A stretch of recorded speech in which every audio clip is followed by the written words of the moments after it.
damn late. I had to stop by the Wax Museum again and give the finger to FDR.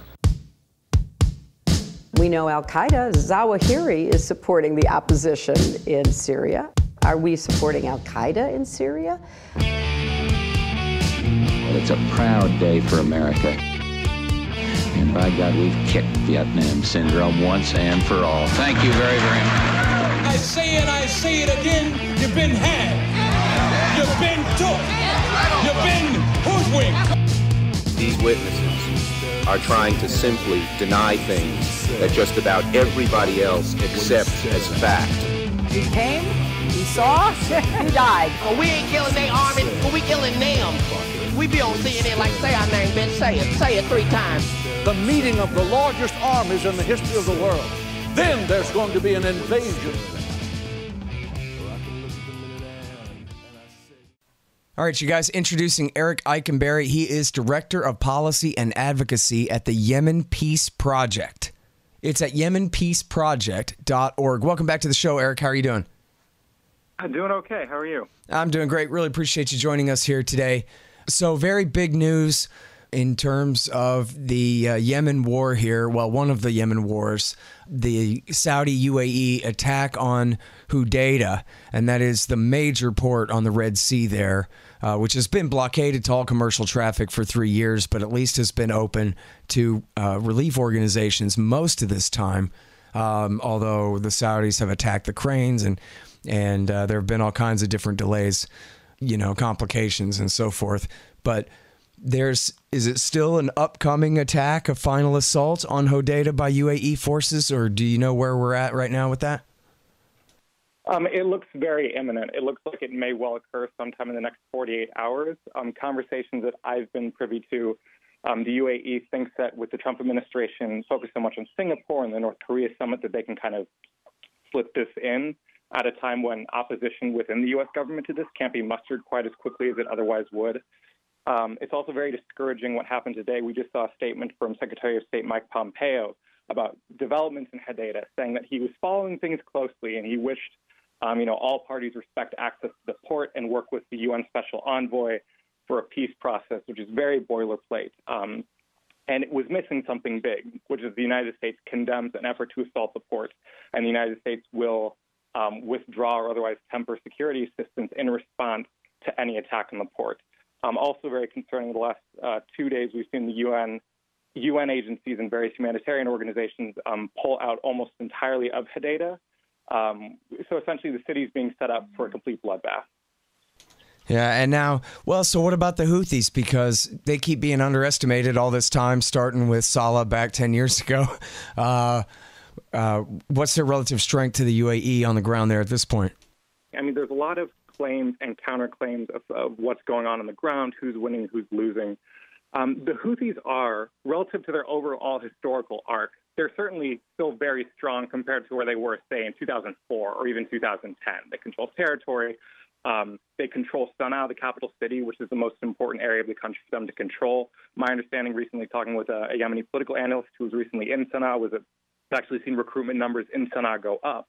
But they are relatively weak on the coast, especially in December 2017, following the split with Saleh. That's sort of why this offensive moved forward beginning in December. And they've rapidly retreated up the coast in the last several weeks and sort of withdrawn into the city.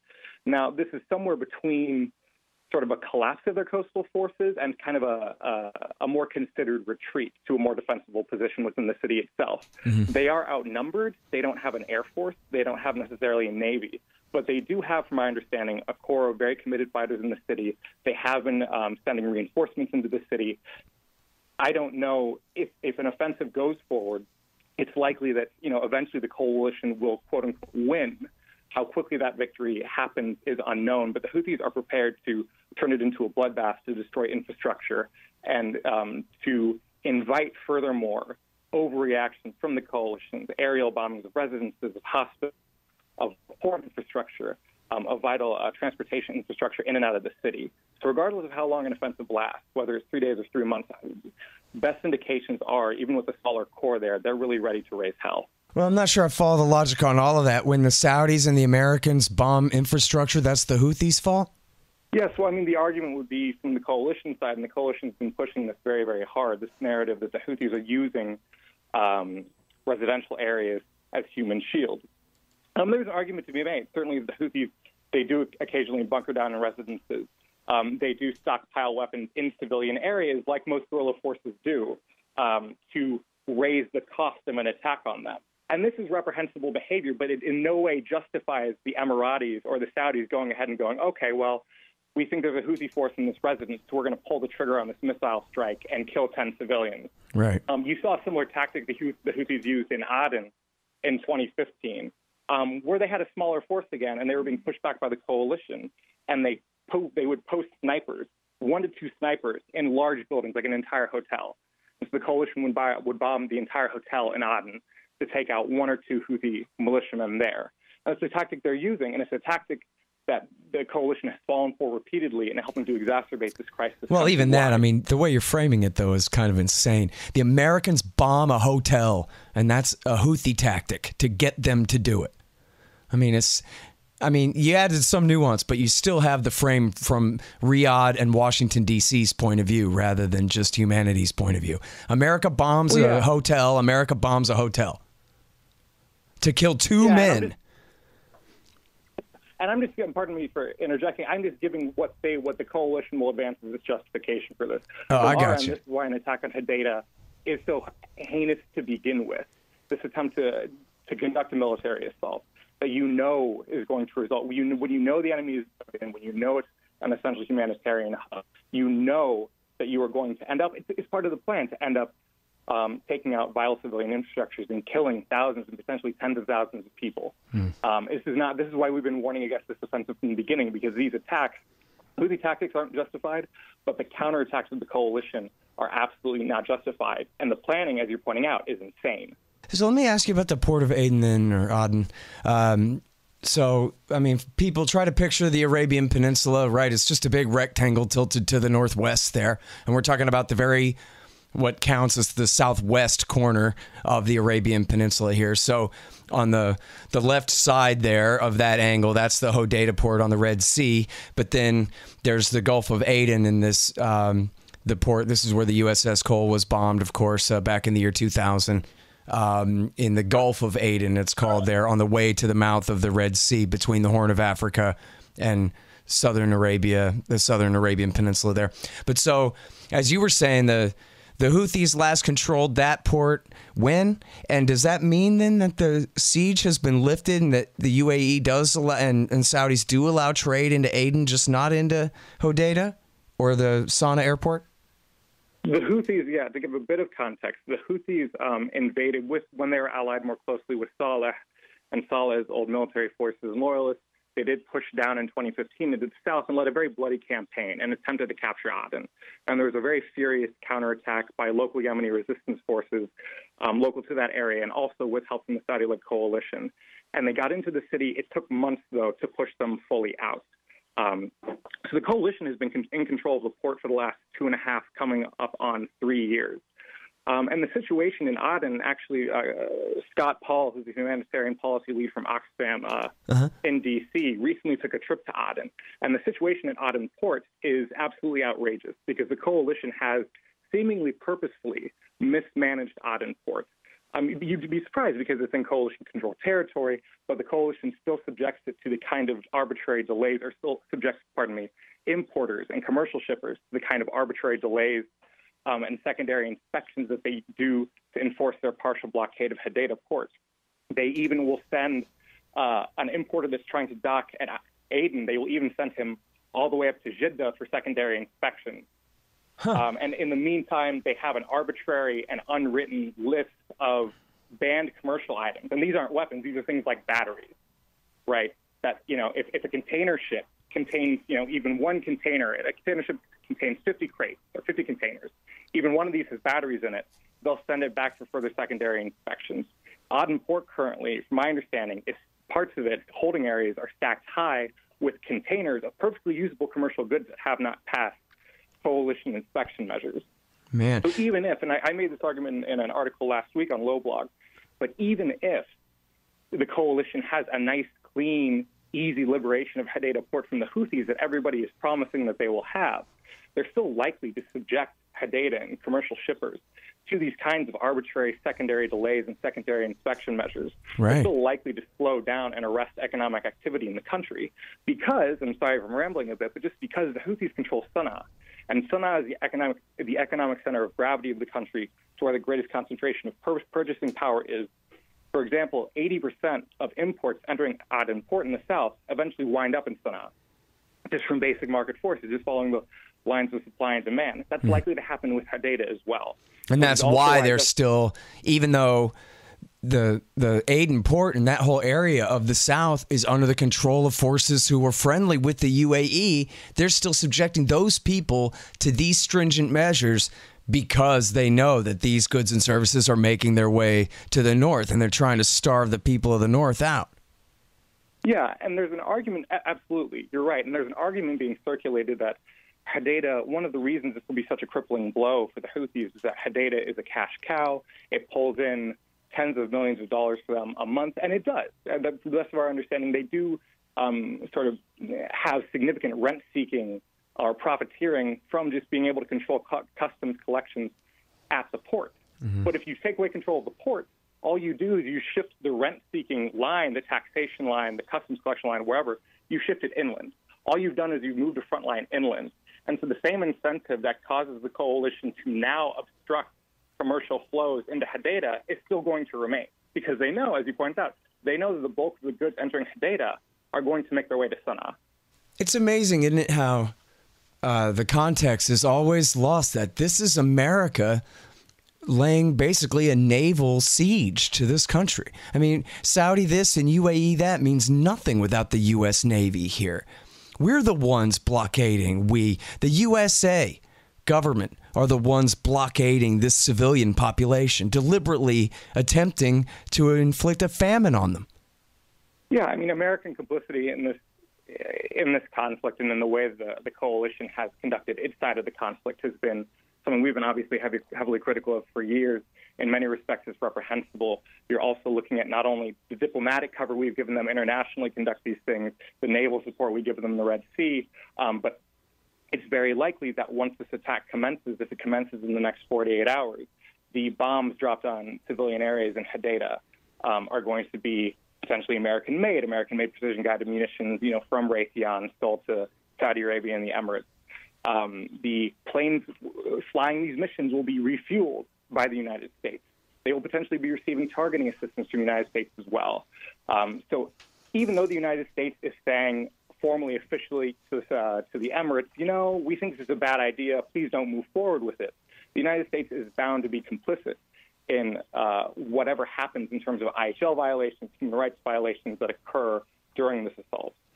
Yeah, well, and the UAE is not going to move forward without permission. I mean, they might say publicly that they don't want them to, but if they move forward, that's because America gave them the green light. And I agree with you, but it also depends on how that green light is interpreted. What I think we're seeing is not necessarily a formal green light, a formal, you have our blessing to do this, or a statement, please go do this. This is the military. This is a strategically good idea. But you're seeing a situation in which the United States is essentially washing its hands, where the United States can say, well, we warned them, we tried to say it, nothing we can do here, as if we are not selling them billions of dollars in weapons, including a potential $2 billion weapons sale to both Saudi Arabia and the Emirates that's upcoming, as if we're not refueling their planes. It's been insane and frustrating to watch the United States government in this process, because they warn and warn and warn, and they say, this is a bad idea, you shouldn't do this, you shouldn't do this, but they act as if they have no leverage or no material involvement in this conflict, which they definitely do. Right. So I guess what I'm trying to say is the inability to actually exercise leverage is in and of itself a form of a green light. Yeah. Unwillingness. And, I saw Aaron David Miller, who's kind of a liberal Israel lobby type, but, not too bad compared to some of them. But I saw him on Twitter, and I think I cite him because I think he really represents sort of the think tank center. What's the narrative over at the New America Foundation or the Council on Foreign Relations or something? And what he said was, oh, hey, I don't know what you're talking about. This is all Saudi's war and UAE's war, and this isn't, Obama didn't do this. This isn't even Trump. It's them. I don't know. And yet, but we know that that's not true, because even the White House press release that the Obama team put in the New York Times, that's based on 17 official White House sources, says, yeah, they came to us and asked if we could do this. And we said, yeah, go ahead. In fact, it says in there, they knew the war would be, quote, long, bloody, and indeterminate. Can you imagine in a post-Iraq War II era launching a war, never mind Iraq War II, but launching a war that from the beginning will be, quote, indeterminate? It's like you don't even have a plan for what surrender's even supposed to look like in this thing. And then, but they said, yeah, but we had to do it to, quote, placate the Saudis after the Iran deal, which we won't get too far into, but on the surface, the Iran deal, of course, secured Saudi's interest by locking down Iran's civilian nuclear program. But to make up for that slight of dealing with Iran at all, Obama gave them a green light to launch a genocide. Yeah, and one thing I would like to add to that, because I didn't get to it earlier, but something that really needs to be pointed out. You talk about the war being long, bloody, indeterminate. They're actually, and there's no guarantee that this would work, but we're closer to legitimate peace negotiations right now. We're as close as we've been since 2016 with this conflict. Particularly, we've got a new UN special envoy who's talking to all parties. Importantly, the Houthis are willing to engage with him, speak with him. He's currently leading, or maybe he's given up at this point, but I hope he's still trying to broker a last-minute deal that would hand control of Hudaydah port to the UN, which is what the coalition said for a long time they wanted. They wanted this. They wanted the port in UN control. Apparently, and this is from a leak from the WS or from Wall Street Journal, apparently the Houthis actually have offered this in the last several days. We'll see if the UAE bites on it, or if they decide to hell with it. We've got so many troops there, we're going to go ahead and score this great victory.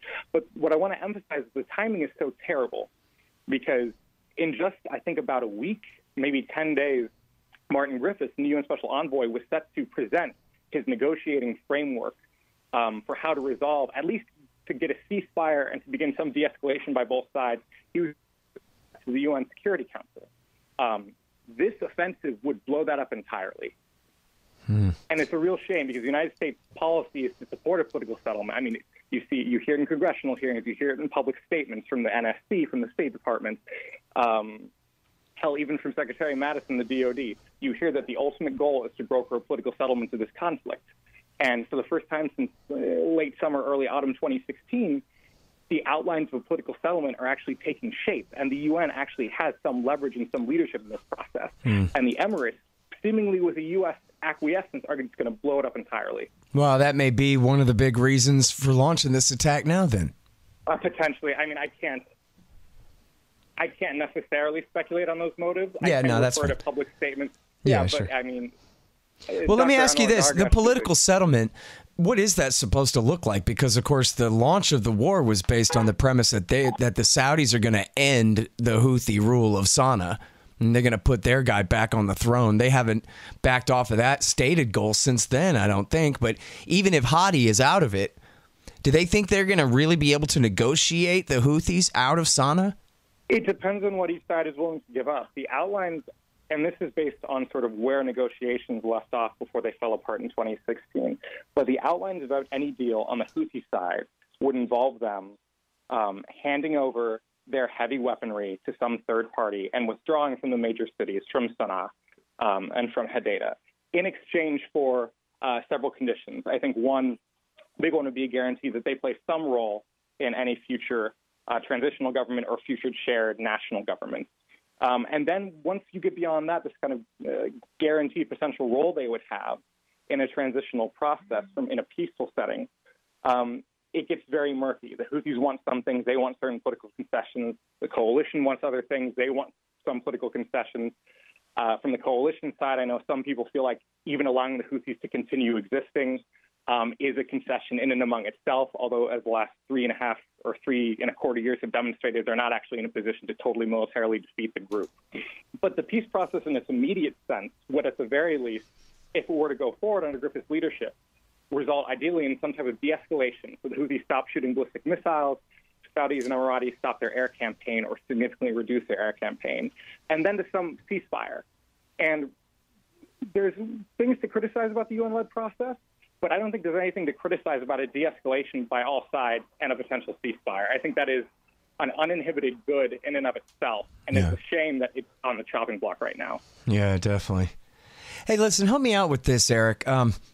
From the launch of this war, all the humanitarian aid organizations 3 years ago said this is the poorest country in the Middle East. This is a society which I had an expert actually on the show, Professor Mundi, was it Martha Mundi, explained how it was the IMF and the World Bank who gangsterized these poor people out of their sorghum crops and into global cash crops instead, like more coffee and this kind of thing, which I know that's where coffee's from, but they really got them right. And because, hey, don't worry, you can import your food. Welcome to the global economy, which is great until we put you under siege. So this was a country that was greatly dependent on imports, not even especially relief supplies, but just in trade from foreign countries, put under strict blockade now. And we were told from the beginning, from 2015, that you have, X many people on the brink of famine or will, be hungry, will be starving, this kind of thing. And it's been 3 years. And then plus we have, the cholera outbreak, where they estimate as many as 1 million people had cholera last year, although it kind of came out in interviews on the show. That meant, well, they were estimating 1 million cases of diarrhea, and they were calling all those cholera. But at least 3 or something thousand people died of that, somewhere around there. But I don't really know. And then you have the UN saying, I guess, a year and a half ago, that, well, they think is about 10,000 people killed. And that's the highest quote anybody ever quotes, except that Nasser Arabi on my show says he's counted 50,000 killed, in attacks, never even mind from extraneous causes and, being stuck and the hospital being closed and the rest like that. But so I just wonder, what you think we should think about all this.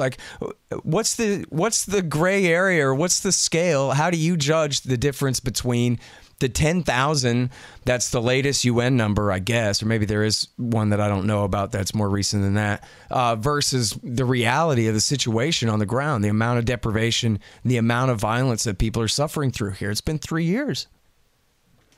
Yeah, I think an important place to start there, and it's a very thorny question, but I'm glad you've asked it, is there are better estimates than the 10,000, which, has been circulating since late 2016 or early 2017. I forget, from the UN Office for the Coordination of Humanitarian Affairs. God, I'm going to butcher the name, so I'll just give you the acronym. But the organization called ACLED, it's a data project which seeks to track fatalities from conflicts in various parts of the world, has been keeping a sharp eye on Yemen recently. And they estimated that in 2017, total battle fatalities were about 28,000. They don't have numbers for 2016, I don't think. Now, that includes combatants on both sides, but it would also include civilians. This war is intensifying, so you can assume that probably a similar number was killed in 2016, similar number was killed in 2015. We're looking at probably over, as your other correspondent said, probably over 50,000 direct fatalities. But that's direct fatalities, and that's a large number. Indirectly, though, from this humanitarian crisis, we're looking at numbers that we will never even be able to properly count, unfortunately. I don't think we'll ever really know the scale of the disaster that's been visited upon these people. But this West Coast offensive already, for example, regardless of how the assault moves forward, since December, this West Coast offensive has displaced over 100,000 people already. In humanitarian terms, it's already a disaster. And then you have a situation in which you hear different estimates of, so many children died. I think it was Save the Children. I hope I get this right. I think it was Save the Children estimated in late 2017 that so many children died a day, maybe I think it was 30 or 40. What I did the math out of the broad numbers, it was, well over 100,000 child deaths during the course of the conflict. You're never going to get you may get something of a more holistic picture. You're never going to get probably exact figures and as an exact a recounting as the international community should provide and as the Yemeni people deserve. But you should know that we're talking about a death toll, all told, both from direct fighting and the indirect effects of the humanitarian crisis, well into the hundreds of thousands. Yeah, that's the whole thing. That it's the excess death rate. We're going to find out later from the surveys. the extent. And even then, like you say, we'll never really know. But something that Scott Paul, I think it was, said on the show from Oxfam that you mentioned earlier was, people die of the flu or, easily treatable diseases that even in a poor country like Yemen would be fine at any other time.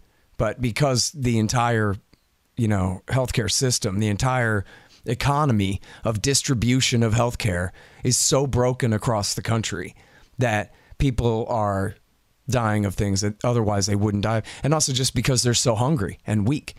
And so even a rhinovirus will knock you right on your ass kind of thing, Yeah, and the other thing I would like to highlight is you were talking about it's been at a tipping point. People have been warning of famine for years. And it's important to point out that even before this current crisis and the current conflict and the Saudi intervention or the Saudi Emirati intervention, that Yemen was already experiencing a humanitarian crisis. As you did, I think, rightly point out when you were setting up that question. But we are really, this Hudaydah offensive is being so warned against because we are really at, right now, it seems to be an inflection point where infrastructure is so destroyed, where access to commercial flows out of this major port are so low that if you remove this, international organizations, both of the UN and in the NGO community, tend to be somewhat circumspect or tend to be careful when they say something is famine. But I think you're really going to see that shift if this attack moves forward and lasts for any duration, or if it damages the ports or damages networks of transportation in and out of the city. Because Hudaydah itself is definitely a choke point for all these commercial flows. And so even if the port is spared, any attack in the city and the transportation networks leading out of the city is likely to have the same effect as if they bomb the port directly. Yeah. And it's been 2 or 3 different times that they've bombed the cranes, right? And then the UN had to come and bring in new cranes.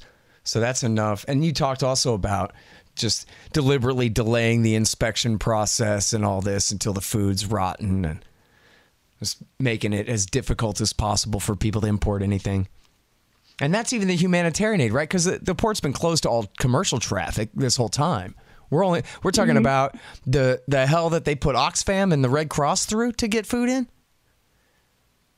Not quite. So the port has been, for much of the duration of the conflict, the port of Hudaydah has been in what people call a partial or a de facto blockade, in which the secondary inspection measures, these arbitrary delays you were talking about, was really slowing down and crimping commercial access. But there was still commercial access. Then in November, after particularly threatening ballistic missile strikes from the Houthis, the Saudis instituted a full-scale, full-on blockade of all traffic for about a 30-day period and only lifted that very slowly. But what you've seen in the months since is 2 factors. One, after this blockade, commercial traffic to Hudaydah has been severely depressed. It is well below the levels it was even in October, September of last year, despite the depth of the conflict. And the second factor you see is that over the last 5 months post-blockade, the coalition has placed a de facto blockade on all container ships entering into Hudaydah port. Hudaydah, just for some background, is one of 2 container ports in Yemen.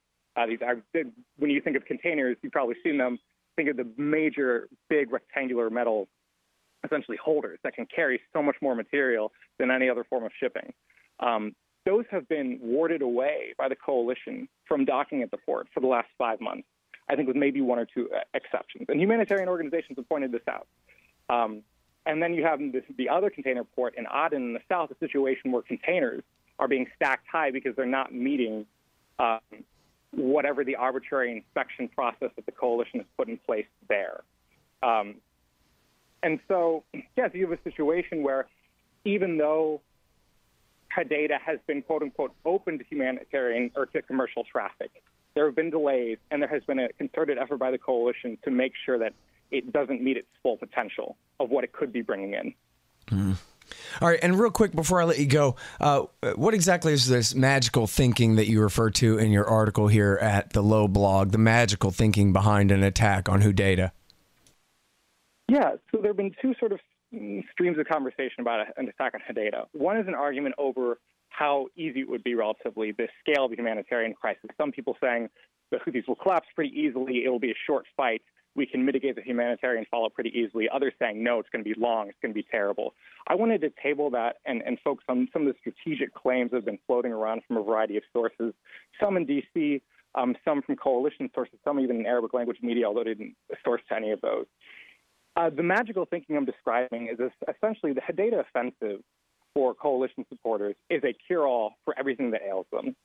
From UAE Foreign Minister Anwar Gargash, who thinks that capturing Hudaydah will put enough pressure on the Houthis to get them to capitulate to coalition demands and negotiate fairly, to some people who believe that coalition control of the ports, despite what I just described for you, the situation is an odd, and that coalition control of the ports, particularly of Hudaydah, will mean this sort of flowering, this springtime of commercial and humanitarian access, because they will just be so much more competent, and they will be able to invite shippers back and restore the port to its full functioning.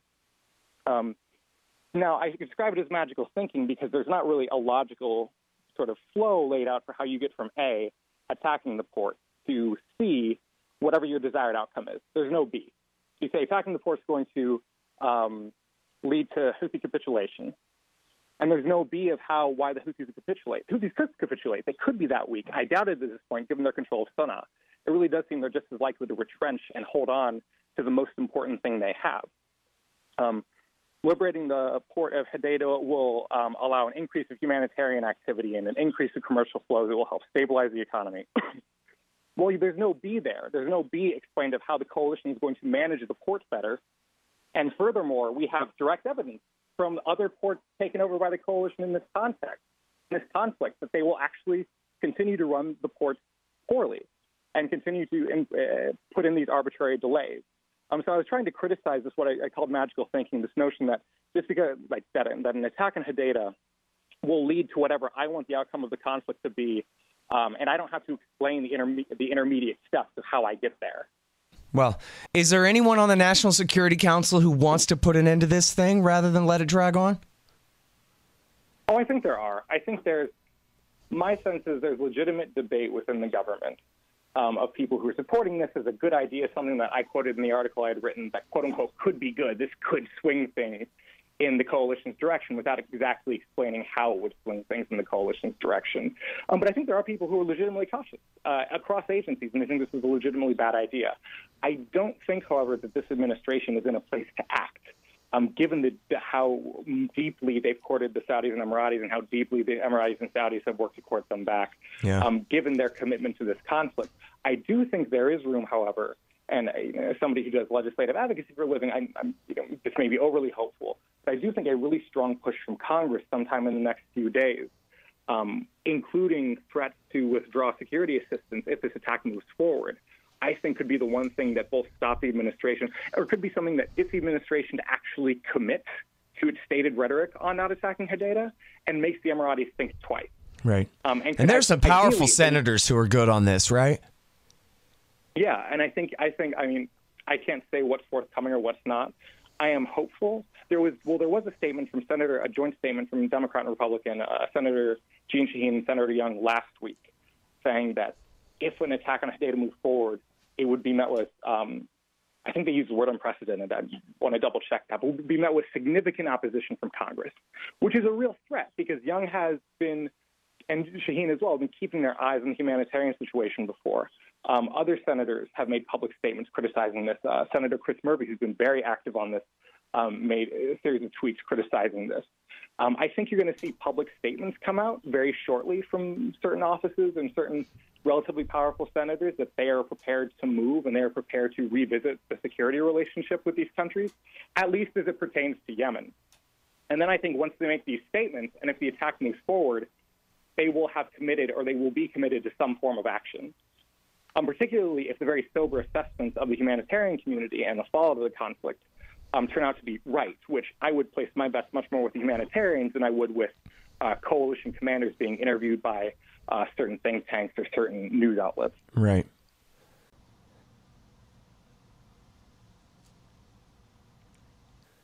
Yeah, well, let's hope that's right. And, let's hope it won't be too little too late, but looks like it. But yeah. All right. Well, thanks very much. Eric Eikenberry, everybody, Director of Policy and Advocacy at the Yemen Peace Project. That's yemenpeaceproject.org. And he's got this one at Jim Loeb's blog, Lobelog. the magical thinking behind an attack on Hudaydah. Thank you again. Appreciate it. Thank you. Thank you so much for inviting me.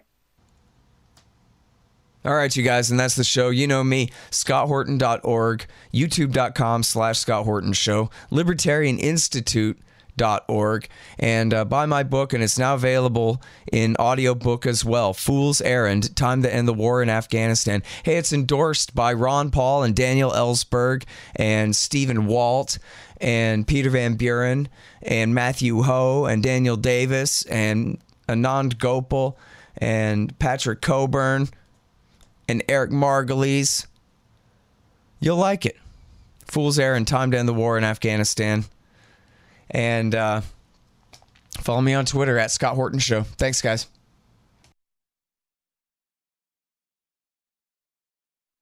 All right, y'all. Here's how to support the show. First of all, sign up for the RSS feeds so that you don't miss a show. Libertarianinstitute.org or scotthorton.org for those. Also, subscribe on YouTube, youtube.com/Scott Horton Show. And sign up at Patreon. Anybody who donates $1 or more per interview at patreon.com, you get 2 free audiobooks, and that can be including my book, narrated by me, Fool's Errand, Time to End the War in Afghanistan. So help support that way. Sign up at patreon.com/Scott Horton Show.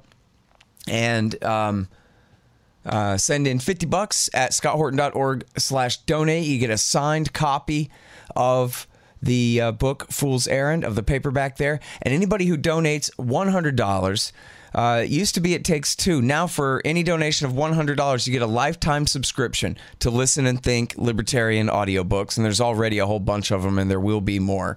Lifetime subscription for any $100 donation to the Scott Horton Show from Listen and Think Audio. Or you can get a silver QR code commodity disc, which is a really cool currency.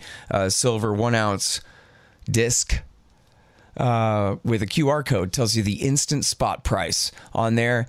And just go to scotthorton.org/donate. There's also PayPal for single donations, or you can sign up to do monthly donations on PayPal as well.